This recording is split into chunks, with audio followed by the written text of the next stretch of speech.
Merry Christmas. Today's Christmas food, we'll be making salmon with white wine sauce, and for dessert, we'll be making cheesecake.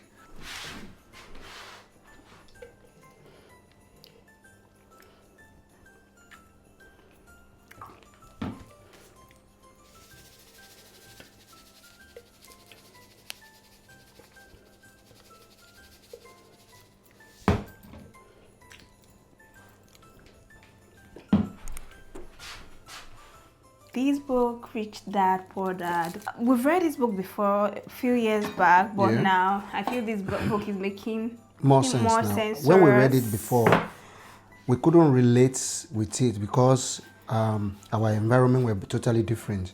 Yeah. But reading it now, we could totally relate with it. Yeah, it makes more sense. Yeah. Talking about things that really struck us in this book, and the first thing I will talk about is your working efforts are affected by three major things. It depends on how it applies to you. The first one is you are making your employer richer. So no matter the hours of work you put in, you're going to make more money, but you're still making your employer richer. Yes. And the second one is that the government get paid before you get paid. They remove your taxes before you even get your salary at all. And the third one is mortgages. If you are paying for a mortgage, you have to pay for it.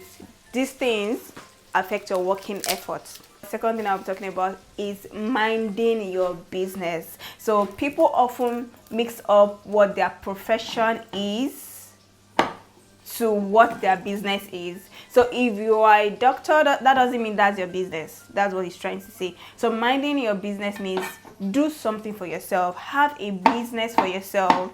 So you are minding your employer's business by putting so much effort to make it better. With extra time and all that. So although you might think you are doing yourself a favor, getting more money. Yeah, getting more money. But in fact, you are making your employer richer all the time. That's what he said.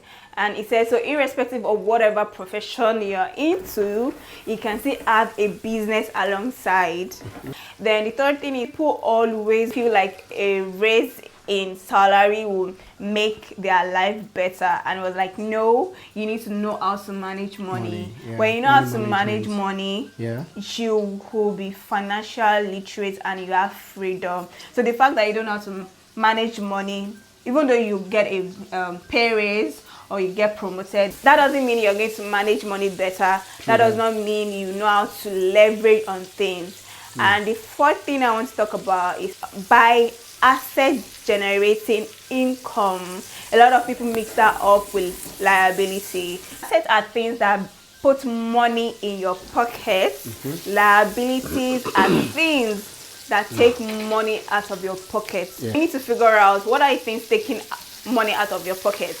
Those are liabilities. And whatever that put money in your pocket are your assets. That is very important.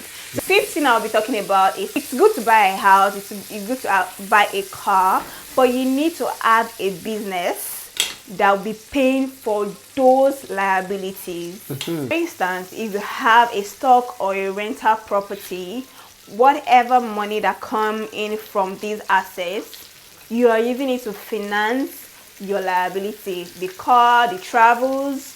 If you want to increase your expenses, you have to increase your assets first, and that will help you to live a life you want. So majorly from this book is by asset generating income, and you'll be able to live a life you want. And there was a question he asked in this book. He said, if you want to survive for the next 5 or 10 years without working, can you survive? Surviving means if you are not working, can you survive on what you have? If you can't survive on what you have right now without working, what will you do? You have to buy asset generating income. By doing that, you are buying days you won't be working. So that is the best thing for you to do. So irrespective of what it is, you have to figure out that yourself. Mind you, you need to remember that assets are things that are bringing money to your pocket, and liability are things that are taking money out of your pocket. And I hope these 5 points of mine will help you make better decision in 2025, and this has really helped us. It has really helped us, and I hope this will help you too. Babe, I'm sure I've jogged your memory on this book a bit too. Well, said something about the book, Yes. which I almost disagree with. What? Tell me. Yeah, but at the end of the day, I think he found a way to talk about it in a way that you understand better. I feel like having a car is not a liability. But then he said you need to have a business that covers for the expenditures of that car, Yes. of your travels, Yeah. of your vacations, or Yeah. everything. So at the end of the day, I agree with him. Yeah. Come and check this I out. think So these are mussels and in white wine sauce. Okay. I'm trying to cook them together. There's garlic and ginger and butter inside. So after cooking it for a while, we add cream. Now I need to add my shallots right now to cook together with it. okay. Yeah. We'll be eating this with Yeah, baby we'll be potatoes. having this with baked baby potatoes. Okay. Usually you can have it just alone, you know, but Alright. you have a big appetite. You want to have something that Yes, is inside. please. So Please. yeah, the potato is inside the oven. And Yeah. they have been cut and they are prepped inside the oven. I'm baking them right now, and after baking them, I will saute them in coriander and salt and olive oil. It's going to be very nice. It's going to smell very nice. Okay, back to the book. You know, people always have opinions. Yeah. Yes, it's not everything you read about that you have to agree Yes, on. So it true that. depends on, you need to see it. Individual You see, yeah, opinions. I just feel you still need to understand it and give a meaning to it yourself and still do what However, you. the meaning applies to you. Yes, yeah, that's why. Well, that's why I think really. And it says middle class and poor people doesn't want to take risk. I don't like risk. I want my risk to be minimal. That doesn't mean is right or wrong. That doesn't mean I'm right or wrong. But you still need to understand yourself.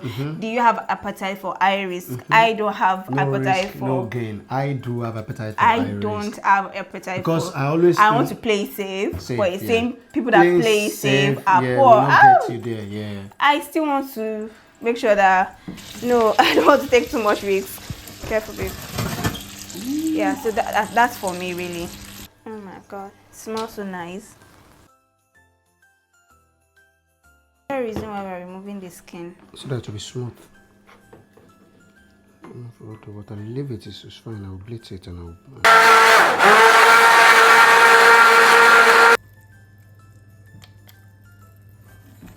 Double cream. Smells good already. Leave it to thicken up now. Until the maggi say Okay.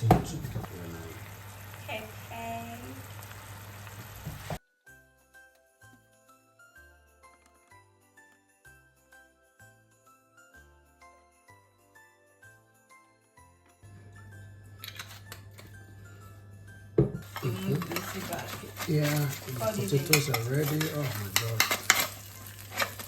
They're brown, they're crispy.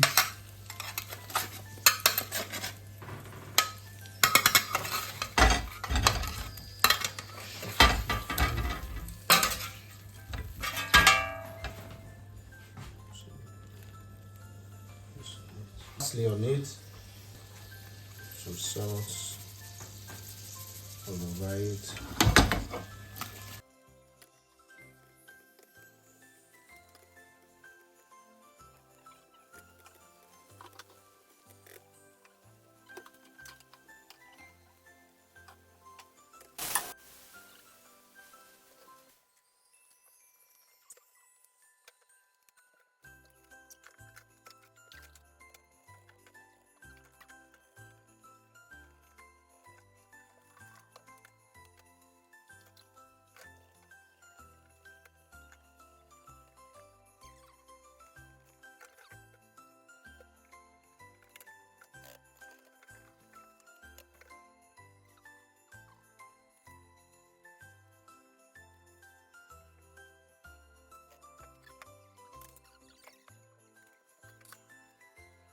And for dessert, we'll be making Basque cheesecake. It's a popular French dessert and it is very delicious. We've got 600 grams cream cheese, 150 gram granulated sugar, 17 grams flour, 4 eggs, and 300 grams double cream. This is the baking pan I will be using. It's an 8-inch pan. So the baking pan has been prepped and lined with parchment paper. And as you can see, I have excess oil because cheesecake, it rises up, up to this level, so they won't fall up. And I have double paper here because sometimes the weight and the air that blows inside the oven made the paper fall off. So I think this should be all right. Those are the lessons I learned when the first time I made cheesecake at home. First, we beat the cream cheese. Beat the cream cheese and sugar together to make it soft.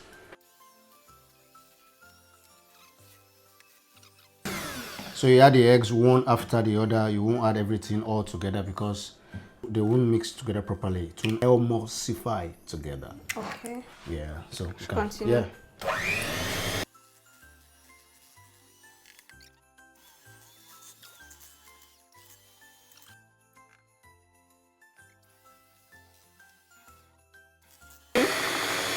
Then the double cream.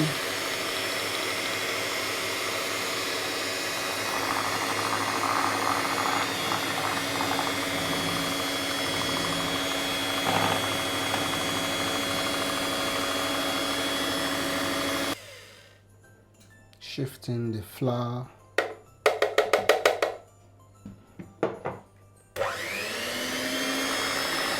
Vanilla extract.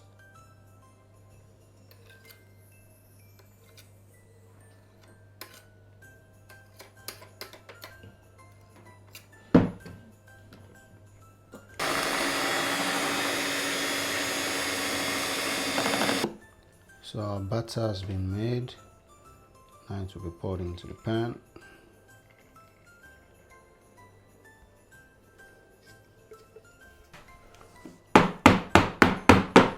This is to remove all the, so that to get into all the corners and to remove all the bubbles inside.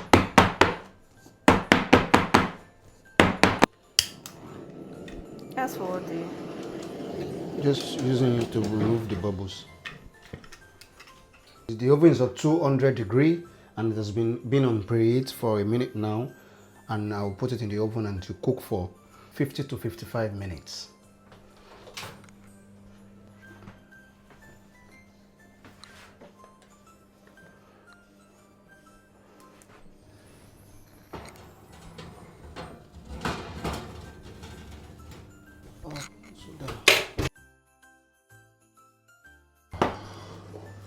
Look at it.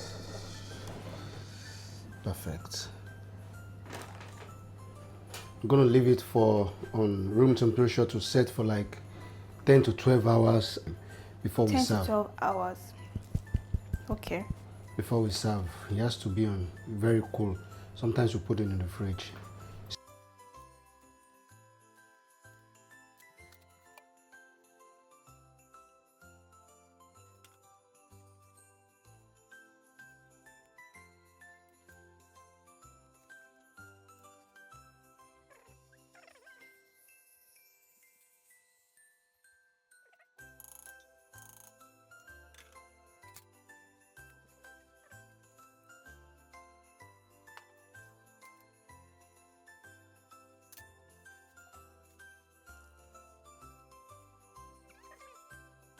So what do we have here? So we have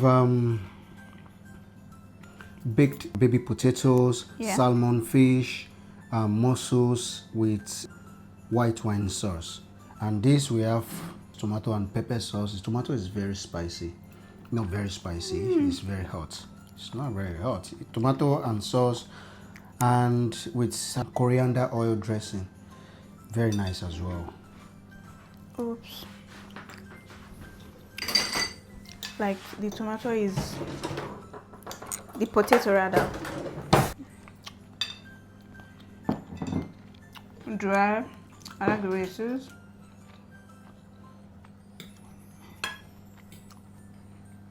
Check tomato sauce. Is that what you call Yeah. it?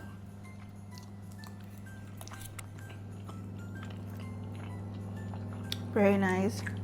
So let me try the mussels.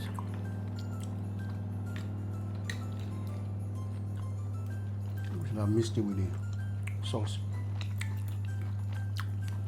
How is the mussels? How are the mussels? Very tasty. And sit down, eat it.